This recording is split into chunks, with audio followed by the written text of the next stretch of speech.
तो आज जो मंत्री जी को भागना पड़ा, आप 2 दिन बाद पहुंचे, वो 9 मौतें हुई थी और उनका ये आक्षेप आरोप था कि उन्हें जो राहत मदद मिलनी थी नहीं पहुंचाई गई। और मंत्री जी ने बड़ा शर्मनाक बात कही कि ये बिहार है, यहाँ तो ये होता रहता है। सब पर प्रतिक्रिया आपकी सुनील शुक्ला साहब। धन्यवाद संजीव जी।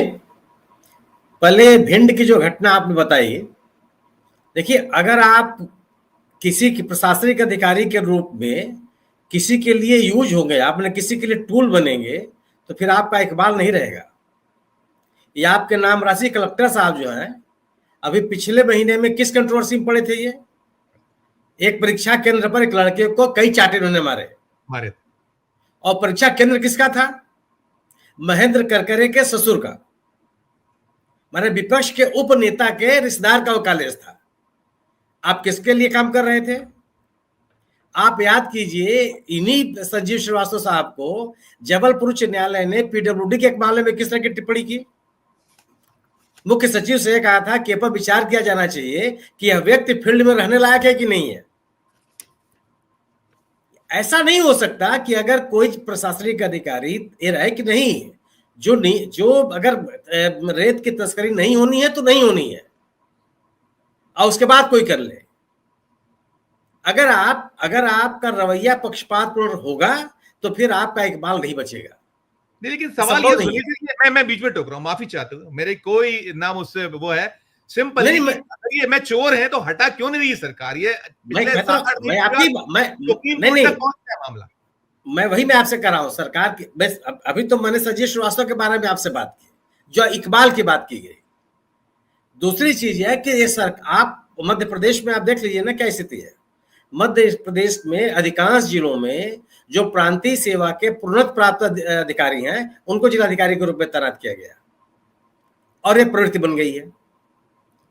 क्योंकि ये सत्तारूढ़ दल उनका अपने पक्ष में उसका दुरुपयोग करना चाहता है और करता रहता है। तो आप इस सरकार से मत, और ये सिलसिला आज से नहीं चल रहा है, ये शिवराज सिंह चौहान जी के जमाने से चलता चला आ रहा है। आप रीवा से लेकर के और चले जाइए रतलाम तक, सभी जिलों का डेटा देख लीजिए कि क्या स्थिति बनी हुई है वहां।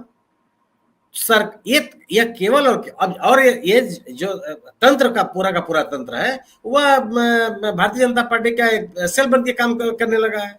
कैसे उम्मीद कर सकते हैं आपकी प्रतिष्ठा बची रह जाएगी और सरकार उनके खिलाफ कार्रवाई कर लेगी? फील्ड में रहेगा ही वही जो ये सरकार के लोगों के अनुसार काम, उनके हितों का संवर्धन करे, और कानून बचे या चाहे न बचे। ये स्थिति केवल मध्य प्रदेश में, रेत का मसला केवल मध्य प्रदेश तक सीमित नहीं है, उत्तर प्रदेश से बड़े पैमाने पर है ये। और रेत का यह कारोबार सरकार के संरक्षण के बगैर चल ही नहीं सकता। जो ये अरबों खरबों का टर्नओवर है वो सरकार के संरक्षण में है, सामान्य व्यक्ति नहीं कर सकता इसको। दूसरे के नाम पे ठेके लिए जाते हैं, दूसरे छोटे लोगों के नाम पे ठेका, और बड़े बड़े जो लोग हैं उसमें लगे हुए हैं। जो नियम रेत निकालने को, जो नियम है, कहा जाता है कि आप मशीन से रेत नहीं निकालेंगे, कोई रोकने वाला नहीं है। आप कहा जाता है कि ओवरलोडिंग नहीं होगी ट्रकों की, कोई रोकने वाला नहीं है। कहा जाता है कि जो क्षेत्रफल दिया जाता है इनको रेत निकालने का, उससे कई गुना इलाके में और रेत निकालते हैं, कोई रोकने वाला नहीं है। क्यों? कि सरकार का संरक्षण प्राप्त है। इस सब सत्तारूढ़ दल के लोग आमतौर पर पाए जाते हैं। विरोध करने की जिसने की कोशिश की, बहुत हुआ, और उसके परिणाम आपके सामने है कई लोगों के लिए। खैर, अब आप बिहार की स्थिति में दिखाने वाले पत्रकारों की पिटाई हुई, ये भी बीजेपी के विधायक हैं, इनकी वही कहीं हिस्सा बांट का है, दर्द पूरा हिस्सा बांट का है, कुछ ना कुछ है। यही है, बिल्कुल उसी की स्थिति है। और आप देखिए ना कि जो पत्रकार भोपाल में बैठ करके, अरुण दीक्षित जी ने क्या 2-4 लोगों के खिलाफ खबरें लिखी है, दर्जनों नहीं सैकड़ों की रिपोर्ट लिखी है। कोई आगे दिखा दी इनको? क्यों? किसी के साथ नहीं खड़े हुए। जो गलत है वो गलत है। संजीव श्रीवास्तव जी गलत है तब भी गलत है, राकेश सचारी साहब गलत है तब भी गलत है। बिल्कुल। अगर आपका यह स्टैंड होगा तो किसी की ताकत नहीं बनती है, लेकिन आप किसी के साथ खड़े दिखाई पड़ेंगे तो आप पार्टी हो जाएंगे। राइट। अब ये इलेक्शन कमीशन की स्थिति क्या हो गई? इलेक्शन कमीशन पे कोई सवाल उठाता था? इतने वर्षों से हम और आप पत्रकारिता में किसी ने कोई इलेक्शन कमीशन पर सवाल उठाया? आज क्यों उठ गया? और ये बात क्यों कही जाने लगी? विपक्ष के नेता जब ये कह रहे हैं कि मध्य प्रदेश, गुजरात और महाराष्ट्र के जो विधानसभा के चुनाव जीते जा रहे हैं सब वोट चोरी है, हमारे यहाँ पे कार खड़े हो जा रहे हैं।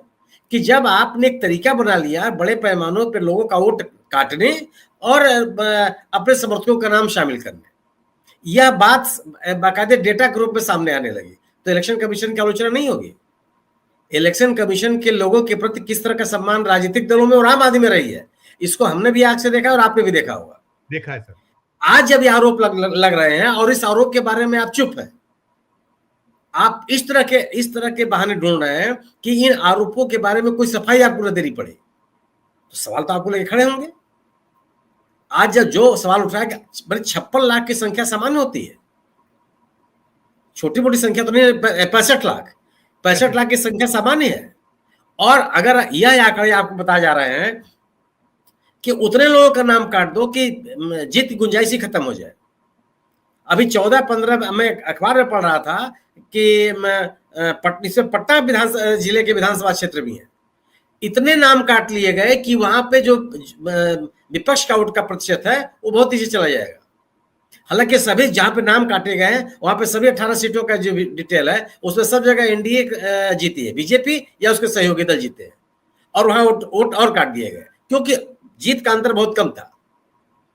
आप वाल्मीकि नगर लोकसभा क्षेत्र की स्थिति का परिणाम देख लीजिए, वहां का जो डेटा रहा है वो तो सुनील सर पूरा खुल चुका है, डेटा सब सामने आ चुके हैं। उनकी तो मंशा यही है कि ये इनके प्रकरण आप वो सारे वहां हथियार चला दो कि जिससे विपक्ष जीत सकता हो, वही सब कुछ तो सामने रखा जा रहा है ना, सारा कुछ, और हर जगह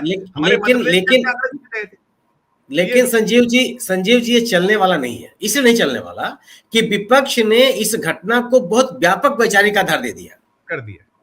आप इसका यह भी नैरेटिव बीजेपी या एनडीए नहीं बना पा रही है कि एमवाई समीकरण के लोग हैं, क्योंकि विपक्ष ने स्टालिन के जाने का क्या मतलब है?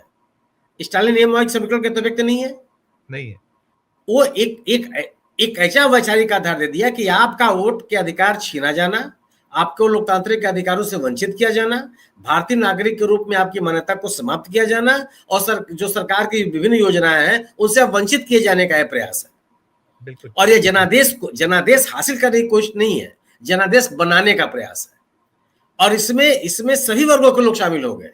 इसीलिए अब क्या स्थिति हो गई है, आप देखेंगे कि एनडीए के या बीजेपी का जो आईटी सेल किस तरह का काम कर रहा है, वह केवल और केवल इस विषय की विश्वसनीयता को कम करने की कोशिश कर रहा है।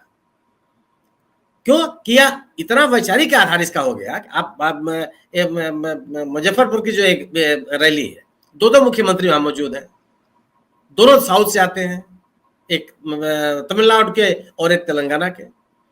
उनको भी लोग सुनने के लिए आए हैं कि क्या कर रहे हैं। कनिमोझी भी पहुंची हुई थी, कनिमोझी भी थी। नहीं, कनिमोझी तक मान ली सांसद है, दो मुख्यमंत्री मौजूद, दो मुख्यमंत्री, बिल्कुल सवाल है ना। अब जब आप लोगों इस सबसे यह मैं इसकी राजनीतिक सफलता मानता हूं इंडिया दल समूह का, चाहे विपक्ष का, कि इन्होंने केवल इस पूरे प्रकरण को समुदाय तक सीमित नहीं रखा, बहुत बड़ा वैचारिक आधार दे दिया, और यह वैचारिक आधार लोगों को इस पूरे मुहिम में आकर्षित कर रहा है। और इसमें सबसे बड़ा जो नुकसान हुआ वो इलेक्शन कमीशन की क्रेडिबिलिटी। भारतीय जनता पार्टी तो बेनकाब हो गई। ऐसा कोई भी राजनीतिक दल नहीं हो सकता कि जो जनता की राजनीति करती हो और जनता पे आई हुई इस चुनौती के मौके पर चुप रहे। बिल्कुल ठीक कह रहे हैं सर, मैं बिल्कुल सही आपने उसको डिस्क्राइब किया कि ये चीज हो गया है कि देशव्यापी हो गया।